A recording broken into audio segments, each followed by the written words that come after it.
प्यारे बच्चों, 8वीं कक्षा के गणित के दूसरे चैप्टर एक चर वाले रैखिक समीकरण के पहले लेक्चर में आपका स्वागत है। आज के इस लेक्चर में मैं आपको ये बताऊंगा कि एक समीकरण क्या होता है और उनमें से एक चर वाला रैखिक समीकरण कौन सा होता है और किसी समीकरण का हल क्या होता है और किसी समीकरण का हल हम किस तरह से ज्ञात कर सकते हैं। और समीकरणों के हल को अच्छी तरह से समझने के लिए हम आपकी बुक के प्रश्नावली 2.1 से पहले जो 4 उदाहरण दिए हुए हैं उन चारों उदाहरणों को हल करेंगे ताकि हम जो आसान समीकरण है उनका हल करना सीख जाएं। प्यारे बच्चों, पिछली क्लास में हमने बीजीय व्यंजक तथा समीकरण इनके बारे में थोड़ा बहुत पढ़ लिया था। चलो एक बार मैं रिवाइज करवा देता हूं कि बीजीय व्यंजक क्या होता है। आपने कुछ इस टाइप से 5x 2x - 3 7x + 5y कुछ इस टाइप की व्यंजक आपने जरूर देखे होंगे और जरूर यूज किए होंगे। तो ये सारे क्या है, बीजीय व्यंजक हैं। और इसमें कई बार क्या होता है कि जैसे इस तरह से y + 2y² इस टाइप से भी आ जाता है, या x + y + z। तो ये जो मैं यहाँ पर लिख रहा हूं ये सारे क्या है, बीजीय व्यंजक के उदाहरण हैं। ओके, अब देखिए कि यदि मान लीजिए मैं कोई एक बीजीय व्यंजक लिखता हूं, जैसे 4x - 5 बराबर, मान लीजिए मैंने कुछ और लिख दिया, 6 लिख दिया, ठीक। तो अब देखिए कि जहां पर ये बराबर का निशान आ जाता है, ठीक, तो अब ये जो है बीजीय व्यंजक नहीं रहा है, अब ये क्या बन गया है, समीकरण बन गया है। तो समीकरण के लिए सबसे पहले जो जरूरी चीज है वो बीजीय व्यंजक के साथ बीच में क्या होता है, एक बराबर का निशान जरूरी होता है। अब देखिए मैं यहाँ पर आपको एक चीज और भी बता देता हूं कि यहाँ पर जैसे जो आप यहाँ देख रहे हो x है, y है, z है, जो ABC वाले जो अक्षर हैं इनको हम कहते हैं चर। चर का मतलब वो होता है कि इनका जो मान है वो बदलता रहता है। जैसे मान लीजिए कि एक प्रश्न में x का मान कुछ मान लीजिए 2 आता है, अगले प्रश्न में x का मान -3 आ सकता है, उससे अगले प्रश्न में x का मान 100 आ सकता है। मतलब x का मान बदलता रहेगा, जो चीज बदलती रहे उसको चर कहते हैं। और अब देखिए कि -5 है, 6 है। अब देखिए इनका मान हमेशा ही किसी भी क्वेश्चन में ले लीजिएगा आप, हमेशा समान रहेगा। तो ये जो है क्या कहलाते हैं, अचर कहलाते हैं। ओके, लेकिन चर के साथ अगर कोई गिनती वाली कोई संख्या आ जाती है या कोई पूर्णांक या कोई प्रमेय संख्या आ जाती है तो उसको उसका गुणांक कहते हैं। क्या कहते हैं, इस चर का गुणांक कहते हैं। ओके, तो आपको बात ध्यान आ गई होगी कि जो इस तरह से जिसका मान बदल सकता हो, यानी x y z वगैरह से हम ज्यादातर डिनोट करते हैं, इसको t से भी कई बार डिनोट कर देते हैं। तो ये जो है चीज जिसका मान बदलता रहे वो चर होता है। चर के साथ जो संख्या गुणा में होती है वो उस चर का गुणांक होता है, और जो इस तरह से अकेली संख्या हो वो अचर होता है। ओके, अब देखिए हम ये देखेंगे कि समीकरण के बारे में तो हमने देखा, और एक चर वाले रैखिक समीकरण कौन से होते हैं।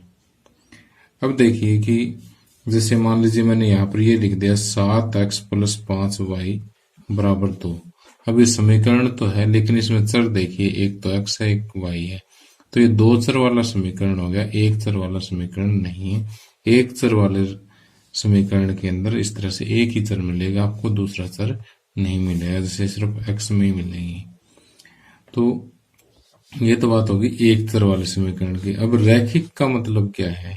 रैखिक का मतलब है कि चर की घात एक है। अब जैसे मान लिया मैंने ये लिख दिया एक्स स्क्वायर प्लस 5 बराबर 7, तो यहाँ चर तो एक है लेकिन चर की घात देखिए कितनी होगी, 2 होगी। तो अब ये रैखिक नहीं रहा। तो रैखिक में क्या होता है कि रैखिक में चर की घात हमेशा ही क्या रहती है, एक रहती है। ठीक, रैखिक समीकरण में चर की घात हमेशा ही क्या रहती है, एक रहती है, याद रखना। तो अब जो आप यहाँ पर उदाहरण देख रहे हो, यहाँ पर देखिए एक चर है, इसकी घात एक है। ठीक, तो ये एक चर वाला रैखिक समीकरण है। ओके, अब यहाँ इस समीकरण में देखिए कि बराबर के निशान से लेफ्ट हैंड की तरफ, उल्टे हाथ की तरफ अगर हम देखें तो ये जो सारा जो मैंने वो यहाँ पर हाईलाइट किया है, ये सारा पोर्शन जो बराबर के निशान से इधर है, ये कहलाता है लेफ्ट हैंड साइड। क्या कहलाता है? लेफ्ट हैंड साइड, या हिंदी में बोले तो बायां पक्ष। और जो बराबर के निशान से राइट में है, सीधे हाथ की तरफ है, दाएं हाथ की तरफ है, ये कहलाता है राइट हैंड साइड। ओके, और इसको वैसे आप बराबर का चिन्ह बोलते हैं और शुद्ध हिंदी में इसको समता चिन्ह बोलते हैं। ठीक, ओके, तो आप एक चर वाले रैखिक समीकरण के भाग समझ गए होंगे कि ये लेफ्ट हैंड साइड है, ये राइट हैंड साइड है, और ये इसका समता चिन्ह है। ओके, और x यहाँ पर क्या है, चर है, 4x का गुणांक है, बाकी ये दोनों अचर पद है। ओके, तो इतनी चीज आपको अच्छी तरह से समझ लेनी चाहिए। अब देखिए मैंने यहाँ पर आपके सामने 6 समीकरण लिखे हैं। इन 6 समीकरणों में से आपने पहचानना है कि इनमें से एक चर वाला रैखिक समीकरण कौन सा है और एक तो देखिए कि यहाँ पर सबसे पहला अगर हम पार्ट देखें तो ये बुक में नहीं है, मैंने अपनी तरफ से आपको कंसेप्ट समझाने के लिए लिखे हैं। तो यहाँ देखिए कि चर को देखिए, चर क्या है, y अकेला चर है, और y की घात भी कितनी है, जब कोई घात नहीं होती तो एक घात होती है। ठीक, और दूसरा कोई चर नहीं है, तो ये एक चर वाला, और घात हमें बताती है कि रैखिक समीकरण है, तो ये एक चर वाला रैखिक समीकरण है। एक चर वाला रैखिक समीकरण है ये। ओके, अब अगर इसको देखें तो यहाँ पर भी z है, एक ही चर है, घात भी एक है, तो ये भी एक चर वाला रैखिक समीकरण है। इधर से x अकेला है, ठीक, घात भी कोई नहीं लग रही तो एक है, इसका मतलब ये भी एक चर वाला रैखिक समीकरण है। जबकि यहां देखिए कि यहां दो चर आ गए हैं, दोनों की घात क्या है, एक एक है, तो रैखिक समीकरण तो है ये, लेकिन एक चर में रैखिक समीकरण नहीं है, ये दो चर में रैखिक समीकरण है, तो ये एक चर वाला रैखिक समीकरण नहीं है। अब यहां देखिए चर तो एक ही है, एक्स एक्स दो जगह है तो कोई फर्क नहीं पड़ता, लेकिन यहां चर की घात कितनी है, 2 है, तो ये रैखिक समीकरण नहीं है, ये द्विघात समीकरण है जिसको हम आगे वाली कक्षाओं में पढ़ेंगे। तो ये घात 2 होने की वजह से ये रैखिक समीकरण नहीं है। इसी तरह से यहाँ y चर अकेला है, एक चर में समीकरण तो है, लेकिन ये रैखिक नहीं है। ओके, रैखिक क्यों नहीं है, क्योंकि इसकी घात 2 है, घात 1 होनी चाहिए। तो अब आप मेरे हिसाब से एक चर वाले रैखिक समीकरणों से भली भांति परिचित हो गए हैं। और इसमें अगर दूसरे के अंदर मैं लेफ्ट हैंड साइड की बात करूं तो 6z+1 ये सारा क्या है, लेफ्ट हैंड साइड है, और राइट हैंड साइड में क्या है, 0 है। ओके, अब हम आगे देखते हैं कि एक चर वाले रैखिक समीकरण का हल क्या होता है। अब जैसे मान लीजिए मेरे पास कोई एक रैखिक समीकरण है 2x माइनस 4 बराबर 6। ओके, तो अब यहाँ x की जगह पर मैं कौन सी संख्या रखूं कि लेफ्ट हैंड साइड बराबर राइट हैंड साइड के बराबर हो जाए। तो यदि मैं हिट एंड ट्रायल मेथड से यहाँ पर रख के देखूं, पहले 1 रख के देखूंगा, 2 एकम 2, 2 में से 4 घटेंगे -2, 6 के बराबर नहीं हो सकता। फिर 2 रख के देखूं, 2 दूनी 4, 4 माइनस 4 0 होगी, 6 के बराबर नहीं हो सकता। इसी तरह से मैं अगर रखता जाऊं तो मैं एक नतीजे पे पहुंचूंगा कि x की जगह पर 5 रख दूं तो लेफ्ट हैंड साइड क्या बन जाएगी, 5 दूनी 10, 10 में से 4 गए 6 हो जाएगी, और राइट हैंड साइड भी क्या है, 6 है। तो यहां पर देखिए कि x का मान हमने क्या रखा, 5 रखा। 5 रखने पर लेफ्ट हैंड साइड क्या होगी, राइट हैंड साइड के बराबर होगी, क्योंकि 5 रखते 5 दूनी 10, 10 में से 4 गए 6, और 6 ही आपका क्या है, राइट हैंड साइड में है। तो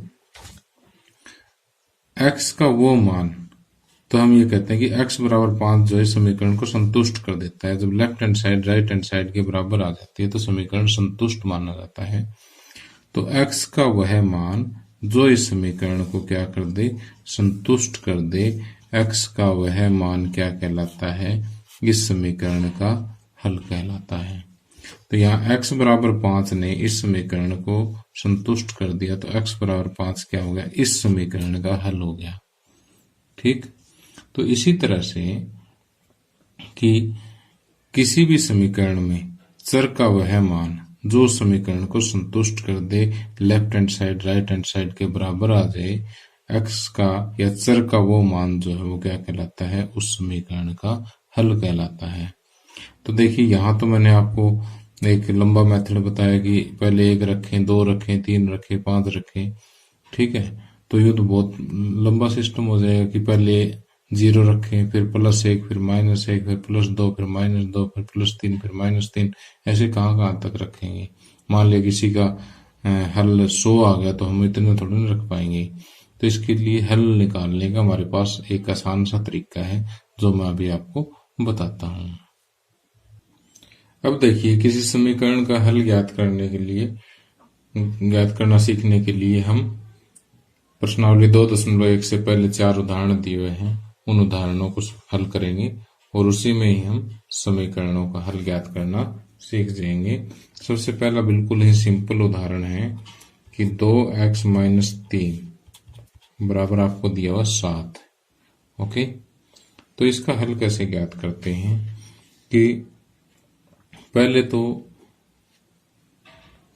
हमें सबसे मुख्य बात ये देखनी है कि हमें हल ज्ञात करने के लिए जो चर है उसको सिर्फ लेफ्ट हैंड साइड में रखना, बाकी सारी चीज आपको यहाँ बराबर के निशान के ऊपर से दूसरी तरफ लेकर के जानी है।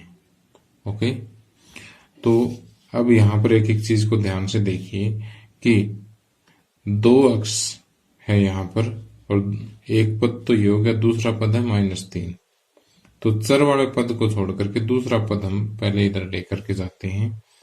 तो यहाँ पर हम दूसरी लाइन जब भी लिखते हैं समीकरण वाले को हल करने वाले में, उसमें लिखते हैं या तो या लिख दो या फिर इस टाइप का निशान लगा दो इम्प्लाइज का। तो या 2x बराबर 7 पहले से पढ़ा, जो चीज पहले से पढ़ी उसको पहले लिख दे। अभी -3 है, -3 जब बराबर के निशान के ऊपर से राइट में जाएगा तो ये +3 हो जाएगा। तो ये चीज याद रखना कि जब भी कोई माइनस का पद बराबर के निशान से इधर जाता है तो प्लस का हो जाता है, प्लस का पद जाएगा तो वो माइनस का हो जाएगा। ओके, तो यहाँ पर 2x बराबर 7 + 3 कितना हो गया, 10। या x बराबर पहले से 10 पड़ा है, अब इस 2 की बारी है। 2 यहाँ पर गुणांक है, इसका गुणांक मीन्स इसके साथ गुणा में है। तो जैसे माइनस वाला इधर जाके प्लस में हो जाता है, प्लस वाला माइनस में हो जाता है, उसी तरह से गुणा में जो चीज है वो इधर जा करके भाग हो जाएगी, यानी बटे में आ जाएगी, और जो इधर बटे में जो चीज है वो इधर जा करके गुणा में हो जाएगी। यानी गुणा वाली भाग हो जाएगी, भाग वाली गुणा हो जाएगी। तो ये 2 यहाँ इसके साथ गुणा में है, इधर जाकर के क्या हो जाएगा, भाग में हो जाएगा। अब 2 1 2, 2 5 10। तो x बराबर 5 जो है इस समीकरण का हल आ गया। चेक कैसे करेंगे कि जैसे x की जगह 5 रखो, 5 दूनी 10, 10 में से 3 गए 7। ओके, तो अब कई बच्चे पूछते हैं सर कि ये माइनस वाली चीज इधर जाकर के प्लस क्यों हो गई। ये मैं आपको समझाता हूं कि 2x माइनस 3, सवाल पूरा हो गया, बस ये चीज आपको समझनी है। 2x माइनस 3 बराबर 7 है। तो ये दोनों बराबर है आपस में, यानी एक तराजू में अगर एक तरफ एक पलड़े में ये रख दें, एक तरफ ये रख दें, तो दोनों बराबर है। अगर उसी तराजू के अंदर मैं 3 इधर प्लस करता हूं, 3 इधर प्लस करता हूं, तो भी तराजू बैलेंस ही रहेगा। ठीक, इस 3 से 3 कट जाएगा, तो 2x बराबर 7 प्लस 3 हुआ कि नहीं हुआ। ठीक, तो वास्तव में ये होता तो ऐसे है, लेकिन ये हम छोटी क्लासेस में करते हैं। अब 8वीं क्लास में हो गए, तो अब इस चीज को डायरेक्ट करना है कि -3 इधर जाकर के +3 हो गया। ठीक है, आपने ऐसे इतना लंबा स्टेप नहीं लेना होता। और गुणा वाला भाग में कैसे होता है, जैसे 2x बराबर 10 है, तो 2 से मैं इधर भाग दे दूं, 2 से इधर भाग दे दूं, इस 2 से 2 कट जाएगा। ठीक, और समझ गए बात को। तो इसलिए हम इसको कहते सीधा है कि बात तो वही होगी, जो गुणा में वो इधर भाग में चला जाता है, इसलिए इसको हम डायरेक्ट समझा देते हैं।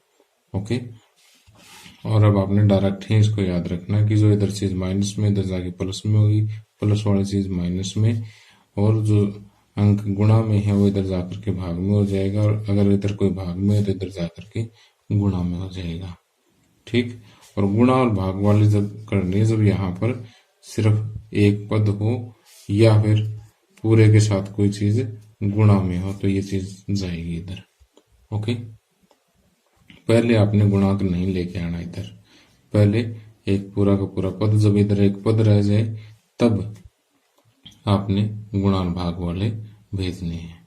ओके, तो सम तो आपका ये इतना इतना ही है। ओके, और बाकी ये सारी चीज आपके समझने के लिए थी।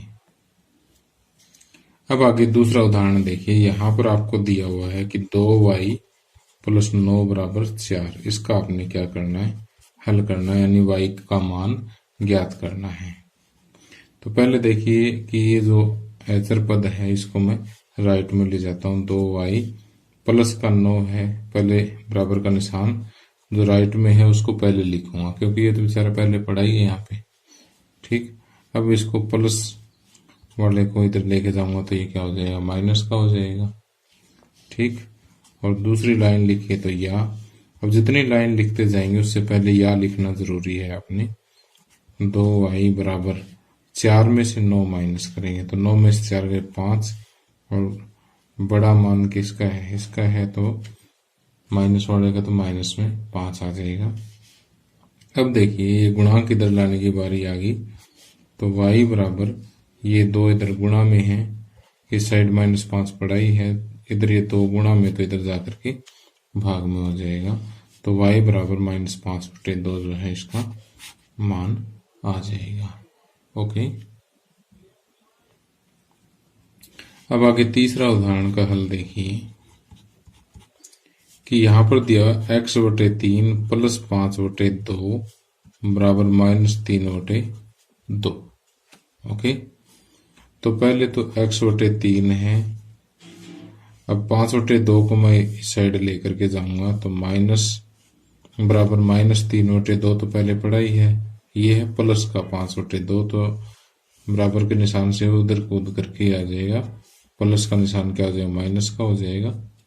ठीक, अब दूसरी लाइन शुरू की है तो या लिखना जरूरी है, यहाँ पर भी या लिखेंगे। तो x/3 बराबर, पहले इस साइड को सोल्व कर लेते हैं। इधर 2 आ गया लघुत्तम समापवर्ती इसका, जिसको शॉर्टकट में एलसीएम बोलूंगा मैं। एलसीएम कितना आ गया, 2, 2 को 2 से भाग दिया 1, 1 को -3 से गुणा -3। इसी तरह से 2 को 2 से भाग दिया 1, 1 को -5 से गुणा -5। या x/3 बराबर ये दोनों ही माइनस के हैं, तो -3 और -5 माइनस के 8 हो गए बटे में 2। ओके, या अब देखिए 3 ले जाने की बारी आ गई इधर। अब ये 3 यहाँ पर भाग में है, इधर जाकर के गुणा में हो जाएंगे। x बराबर -8 बटे 2 गुणा में 3। ठीक, तो यहां से हम ये कह सकते हैं कि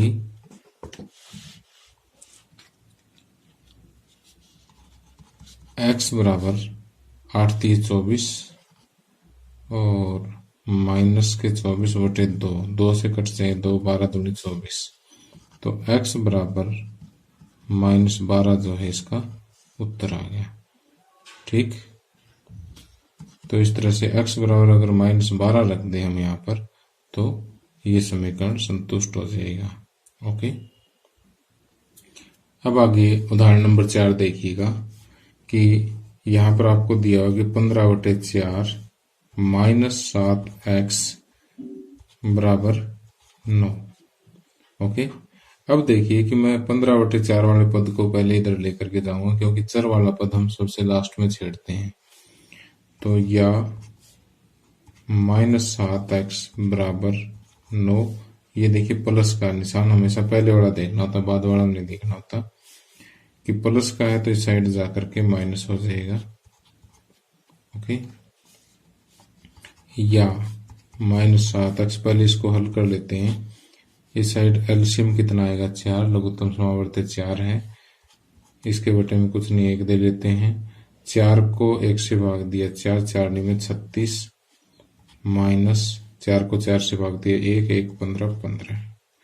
ठीक, या -7x बराबर 36 में से 15 माइनस करेंगे, 6 में से 5 गए 1, 3 में से 1 है 2, 21/4।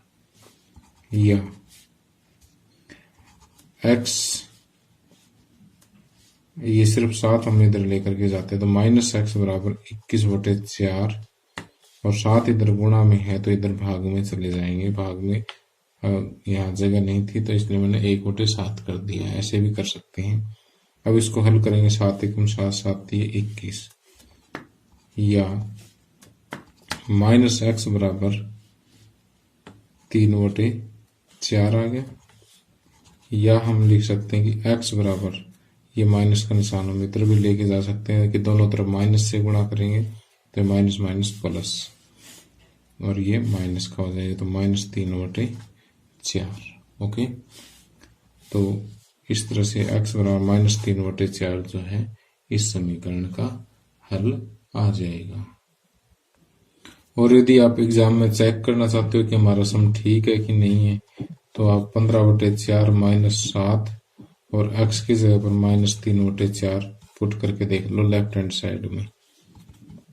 15/4 और ये माइनस और माइनस की गुणा प्लस 7 21/4, इन दोनों का एलसीएम आ गया 4, और ये 15 + 21, 5 और 1 6, 2 और 1 3/4, 4 एकम 4, 4 में 36, कितना आ गया 9, और राइट हैंड साइड में भी क्या है 9 है, तो लेफ्ट हैंड साइड क्या होगी राइट हैंड साइड के बराबर हो गई। तो इस तरह से आप अपना उत्तर भी चेक कर सकते हैं। तो प्यारे बच्चों, इसी के साथ ही लेक्चर समाप्त होता है। और आपने आज क्या करना है कि ये चारों एग्जाम्पल तो आपने सोल्व करने ही करने हैं, इसके साथ साथ प्रश्नावली 2.1 के प्रश्नों को भी आप लोगों ने हल करना है। और अगले लेक्चर में जब मैं इसको हल करवाऊं तो आपने अपनी सॉल्व की कॉपी साथ में लेकर के बैठना है और वहां से कंपेयर करना है, अपनी गलतियां खुद छांटनी है। ठीक है, तो प्यारे बच्चों, आज के लिए इतना ही। आपको मेरा लेक्चर कैसा लगा कमेंट करके जरूर बताएं। Thank you, have a nice day.